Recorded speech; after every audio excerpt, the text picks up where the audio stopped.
Hi hello வணக்கம் and welcome to vibe with Rayadi. So ரொம்ப நாளைக்கு அப்புறம் ஒரு வீடியோ போடுறேன். சார் அதுக்கு முன்னாடி நம்ம வீடியோ புதுசாக பார்க்குறீங்கன்னா சப்ஸ்கிரைப் பண்ணிக்கிங்க, ஃபாலோ பண்ணிக்கிங்க, பெல் ஐக்கனை கிளிக் பண்ணிக்கோங்க. ஓகே, ஸோ இது வந்து ஒரு சின்ன மோட்டிவேஷன் ஸ்டோரி.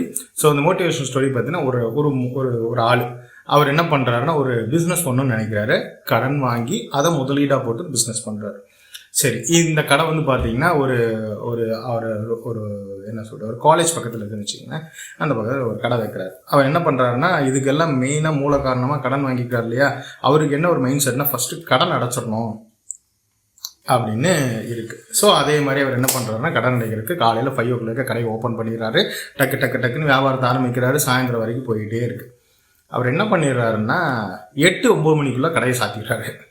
சாயந்தரம் அந்த கடைக்கு வரக்கூடிய ஒரு நபர் என்ன பண்ணுறாரு, என்னங்க நேற்றுக்கு வந்து அவங்களுக்கு வந்து கடையை வந்து 8 o'clock நீங்கள் லாக் பண்ணுறீங்க அப்படின்னு அவர் உட்காந்து யோசிக்கிறார். 8 o'clock லாக் பண்ணுறதுனால நமக்கு என்ன ப்ராப்ளம் அப்படிங்கிறது யோசிக்கிறார். நீங்களே யோசிச்சு பாருங்களேன், நம்ம பக்கத்து வீட்டில் ஒரு மளிகை கடை இருக்குது. அந்த மளிகை கடையை ஒரு 8 o'clock க்ளோஸ் பண்ணிட்டாங்கன்னா உங்களுக்கு என்ன மைண்ட் செட் வரும்? இன்கேஸ் நைட் உங்களுக்கு 9 மணி 10 மணிக்கு உங்களுக்கு ஏதாவது ஒரு தேவைப்படுது. ஃபார் எக்ஸாம்பிள் வீட்டில் வந்து ஒரு தோசைக்கு ஒரு சட்னி அரைக்கணும்னா நீங்கள் ஒரு கடலை வாங்கணும்னு நினைக்கிறீங்கன்னா அந்த கடைக்கு போப்பா நைட் 9 ஏன்னா திறந்துருக்குன்னு ஒரு மைண்ட் செட் இருக்கும் இல்லையா. ஸோ அந்த மைண்ட் செட் தான் வந்து அவங்களுடைய வியாபாரத்துக்கு ஒரு ட்ரஸ்ட் கிரியேட் பண்ணி கொடுக்குது. ஸோ அதை அவர் யோசிச்சார். பரவாயில்ல, இதை பண்ணலாம். இந்த ஒரு பிளான் பண்ணி இதை இம்ப்ளிமெண்ட் பண்ணிவிட்டு 10 o'clock 10:30 வரைக்கும் வைக்கிறாரு. ஃபஸ்ட்டு ஒரு மாதம் கம்மியாக தான் இருக்குது. இந்த கடனை அடைக்கணும் இல்லையா, அந்த மைண்டுமா கம்மியாக தான் இருக்குது. சரி லாக் பண்ணிடலாமா, இல்லை வேண்டாம் தொடர்ந்து ரன் பண்ணுவோம் அப்படின்னு சொல்லிட்டு ரன் பண்ணிட்டே இருக்காரு. அதே மாதிரியே டே டு டே போயிட்டே இருக்குது. காலேஜ் பசங்க காலேஜ் அந்த ரூம் எடுத்துகிட்டு இருக்கவங்களாம் நைட்டு வர ஆரம்பிக்கிறாங்க. ஸோ என்ன பண்ணுறாரு, பிளான் பண்ணி ஒரு ஃபாஸ்ட் ஃபுட் கடை போட்டு அந்த ஃபாஸ்ட் ஃபுட்டை ப்ரிப்பேர் பண்ணி கொடுக்க ஆரம்பிக்கிறார். லாபம் கொஞ்சம் ஜாஸ்தியாகுது. அப்புறம் மத்தியான டைமில் என்ன பண்ணுறாரு, தக்காளி சாப்பாடு தயிர் சாப்பாடுலாம் பார்சல் பண்ணி விற்கிறார். லாபம் கொஞ்சம் ஜாஸ்தியாகும்.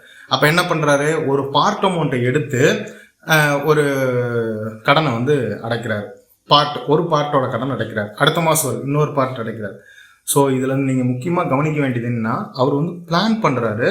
அந்த பிளானுக்கு தகுந்த மாதிரி கண்டிஷன்ஸை அடாப்ட் பண்ணிக்கிறார். அதுதான் நம்ம மெயின். ஸோ நம்மளும் நம்ம லைஃப்பில் என்ன பண்ணோம்னா கண்டிஷன்ஸை அடாப்ட் பண்ணணும். நம்ம எடுத்தோடனே ஜெயிக்கணும், எடுத்தோடனே கடன் அடைக்கணும், ஒரே மாதத்தில் உடனே நடித்து சூப்பர் ஸ்டார் மாதிரி ஆயிடணும் அப்படின்னு கண்டிப்பாக நம்மளால் நம்ம பிளான் பண்ணும்போது என்ன பண்ணணும்னா ப்ளஸ் அண்ட் மைனஸை பிளான் பண்ணி தான் ஒரு பிஸ்னஸே ஸ்டார்ட் பண்ணணும். ஸோ இதோடைய சுருக்கம் என்ன பண்ணாலும் ஒரு பிளான் பண்ணி தான் விஷயத்தை ஆரம்பிக்கணுங்கிற மாதிரி பிளான் பண்ணி நம்ம ஒரு பிஸ்னஸை ஸ்டார்ட் பண்ணணும்.